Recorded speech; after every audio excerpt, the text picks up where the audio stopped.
Vacationing in Las Vegas sounds fun, but for problem gamblers, going to the casino isn't a form of entertainment, it's an addiction. My name is Daniel Bortz. I'm a personal finance reporter at U.S. News, and I'm here today joined by Dr. Sandra Adell. She is a professor at the University of Wisconsin-Madison. She's also author of the book Confessions of a Slot Machine Queen. Thanks for being here. Thank you. Can you start by telling us how your addiction started?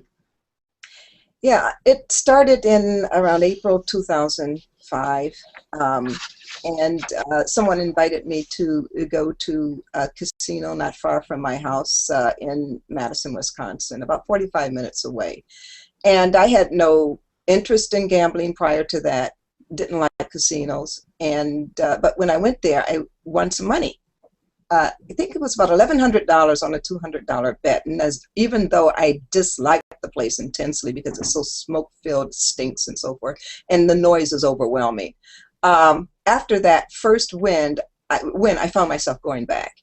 I certainly felt that when I was at those machines, I needed to hurry up and either win money or lose money so I can get out of there because they were killing me. Something inside was telling me constantly, you should not be here. You've worked too hard for everything that you've got. Why are you in here doing this really dumb thing? Because I really think it's a stupid activity to put your money into machines and let them gobble them up.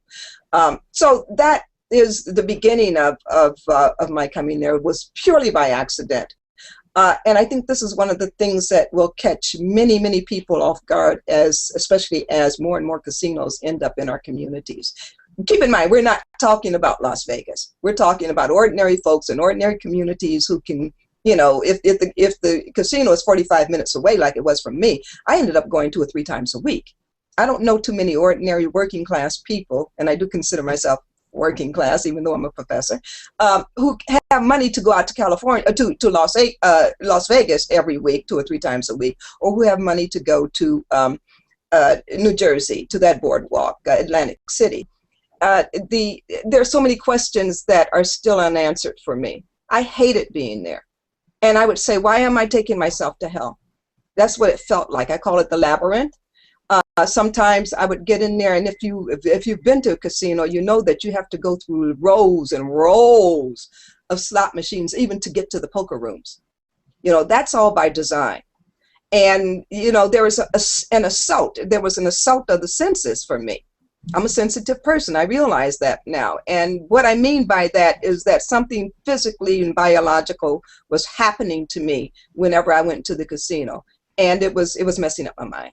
What do you think, was the primary driver behind your gambling addiction? Would you say that you have perhaps an addictive personality? Absolutely, yes. How so? Well, I like to drink, and I was drinking too much. Alcohol is, it's a drug, and that increased my drink. And I like really good wines and beer and so forth, but I was drinking even heavier, too much, as this was going on. And so and by that I mean that's the addictive personality. This was out of control, and there's a connection between that alcohol use and gambling. So it really sounds like your 2 addictions, gambling and alcohol addiction, really took a toll on you. Do you think, how do you think your gambling addiction affected your family, your relationships with your relatives and your friends? It didn't affect them because they didn't know it. They didn't know anything about this until my book came out. In fact, some of my colleagues had come to a conference session where I was talking about memoir writing, and I read an excerpt from it, and they were stunned because they thought I had mentioned that I was working on a book about gambling addictions, but they thought this was something that happened in the past, and it was happening right then. And my family, they knew I had gone to the casino and won some money, and one of my sisters said, "Be careful, this can." If you're winning, you're also going to lose. So they didn't know the severity of it until my book came out. It's not like alcohol or drugs. You know, if I've had too much to drink, everybody knows it. I'm not proud of that. I'm smiling, but I'm not proud of that. But with gambling addictions, it's very silent. What did you feel when you actually when your book was published? You know, how did that affect the way you viewed your own addiction?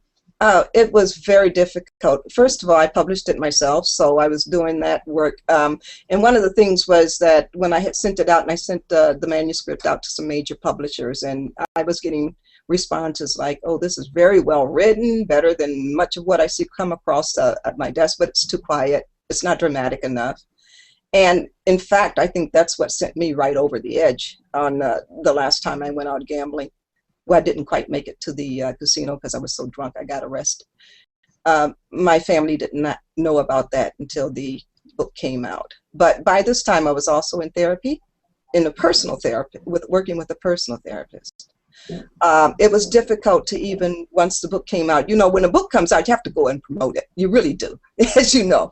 I had difficulty with it. I just felt so stripped naked talking about this experience. I wanted to say congratulations. It sounds like it was really difficult for you to overcome this, and extremely difficult for you to maintain a healthy lifestyle afterward. So thank you for sharing your story with us. It's been really, really helpful, and hopefully helpful for a lot of people. Thank you.